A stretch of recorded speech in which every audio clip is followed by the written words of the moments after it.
বেতন বন্ধের পরিস্থিতি এই রাজ্যে আছে কিনা সে বিষয়েও আলোকপাত করব।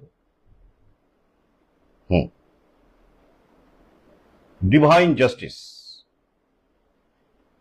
তো এটাই হওয়ার ছিল, হওয়া উচিত বলেই মনে হচ্ছে।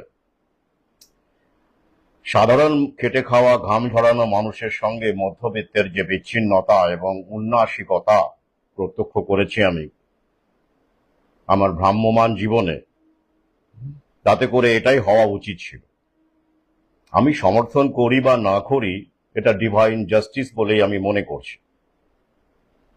আসবো এক এক করে। এই প্রক্রিয়া আমরা আটকাতে পারবো না, অন্তত কিছুটা মানসিক প্রস্তুতি আমরা নিতেই পারি, সেটুকুই, যাতে করে বিষয়গুলো আমাদের জানতে বুঝতে সুবিধা হয়। জীবন জীবিকার ব্যাপারে আপনার